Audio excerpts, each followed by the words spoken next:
सत्य को खोजने वाले आप सभी साधकों को हमारा नमस्कार। कल मैंने सत्य के बारे में बताया था कि सत्य अपनी जगह अटूट अनंत है और उसे हम अपने बुद्धि से, मन से किसी भी तरह से बदल नहीं सकते। और सत्य क्या है? सत्य यह है कि हम जो आज मानव स्वरूप है, वास्तविक में जो आज हम मानव स्वरूप है वो वास्तविक में आत्मा स्वरूप है।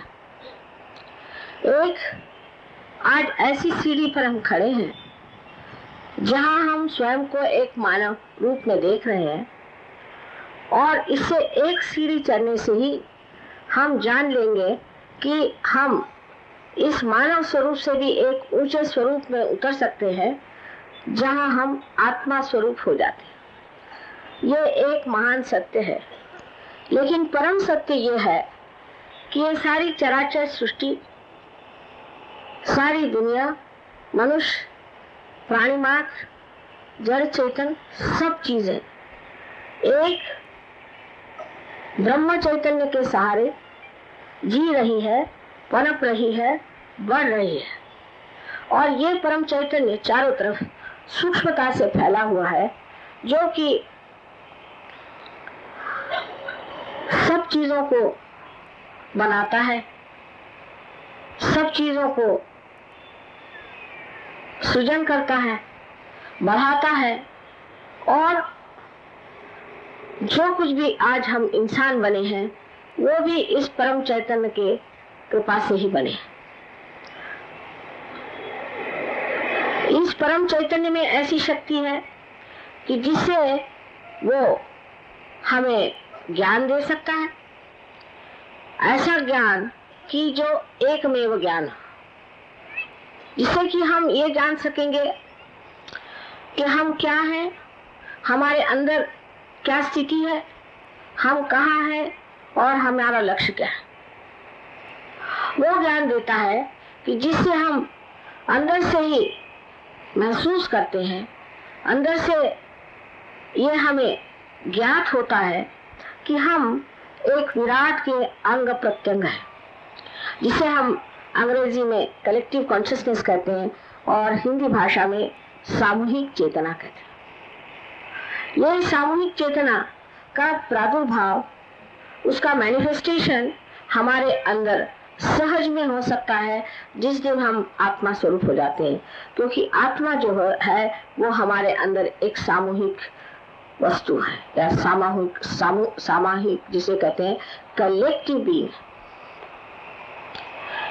जिस दिन ये घटित होता है, ये घटना हो जाती है, उस दिन हम उस परम सत्य को भी जान जाते हैं कि हमारे चारों ओर ये सूक्ष्म सृष्टि फैली हुई है और इस सूक्ष्म सृष्टि से हमारा जब योग हो जाता है, जब हम उसे एकाकारिता पा लेते हैं, तब हम ये जान जाते हैं कि हमारा चित्त भी आलोकित हो गया और इस चित्त के साथ हम बहुत कुछ जान सकते हैं जो हमने कभी भी पहले जाना नहीं था।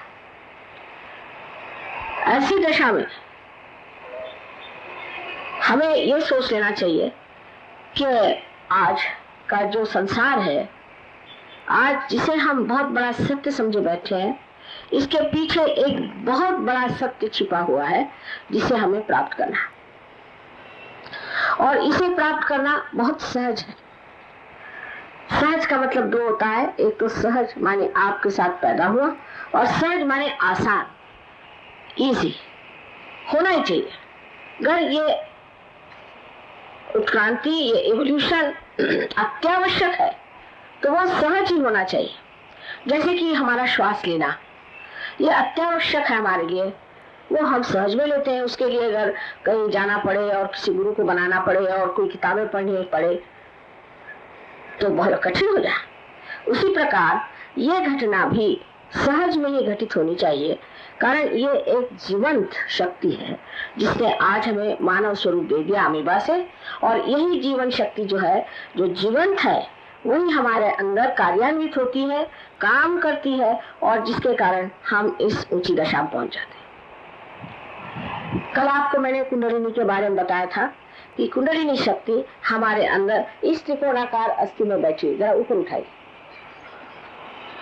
इस त्रिकोणाकार अस्थि में यह कुंडलिनी शक्ति बैठी है।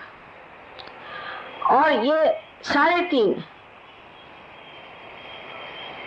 कुंडलों में है, उसका भी एक गणित है,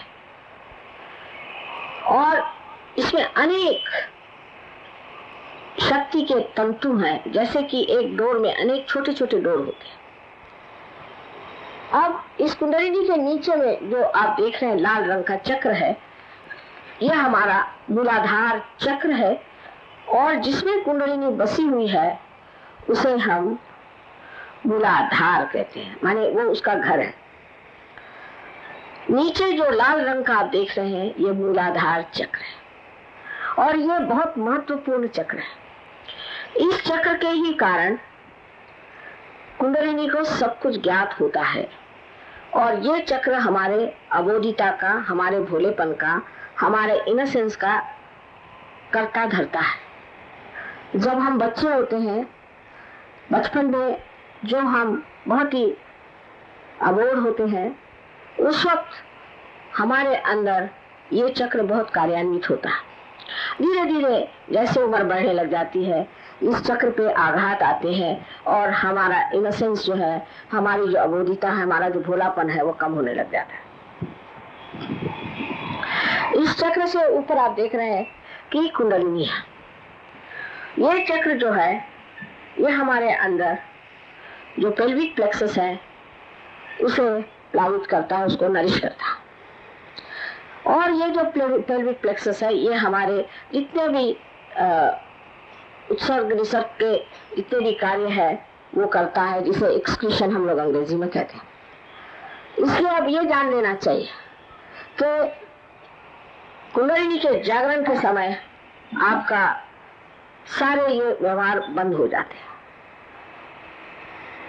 और जो लोग गंदी बातें सिखा रहे हैं, रजनीश जैसे, कि सेक्स करने से कुंडलिनी का जागरण होता है, ये महापाप है, क्योंकि ये तो उसके नीचे है। जो सारा पवित्रतम है वो ये मूलाधार चक्र है। और जैसे कि कमल एक गंदे, मैले, सड़े हुए एक पानी के छोटे से समूह में ही जन्म लेता है और उसका सुगंध सारे और फैलाता है, इसी प्रकार ये चक्र उस कमल की भांति हमारे अंदर है। जैसे कि कमल के पत्तों पर कोई पानी नहीं ठहरता, उसी तरह इस चक्र पे कोई सा भी छींटा गंदा ठहर नहीं सकता, और ये कभी भी नष्ट नहीं होता है। हालांकि जब हम लोग गलत काम करते हैं तो जैसे बादल सूर्य को भी ढक देते हैं, उस प्रकार ये ढक सकता है। तो जो लोग इस तरह की गलत बातें सिखाते हैं, वो समझ लेना चाहिए कि आपको पतन की ओर ले जा रहे हैं और आपकी कमजोरियों को बढ़ा रहे हैं। अधिकतर ये लोग आपकी कमजोरियों को ही बढ़ाते हैं और उस कमजोरी का पूरा फायदा उठाते हैं, जिससे कि आप इस गर्त के अंदर और भी गिर जाएं और इनको रुपया पैसा देते रहें। आजकल जो मैं आपको बता रही थी कल कि अमेरिका में जो उपद्रव शुरू है, उसका कारण यह है कि अनीति के कारण इस चक्र को उन्होंने बहुत बुरी तरह से ढक लिया। इसकी शक्ति ही नष्ट होने की वजह से वहाँ इतनी गंदी गंदी बीमारियां जैसे कि एड्स और दुनिया भर की हुई है, वो इसी चक्र की वजह से। और इस चक्र की खराबी हो जाने से अगर आपकी पत्नी या पति में कोई इस तरह की बाधाएं हो, कभी यह चक्र खराब हो जाता है और उस वक्त मनुष्य की मस्तिष्क में तक इसका असर आ सकता है। और बहुत से रोग जिन्हें कि हम साइकोसोमैटिक कहते हैं, उनमें से खासकर जिसमें कि आपके मसल्स कमजोर होते जाते हैं, वो इसी चक्र के बिगड़ जाने से होते हैं।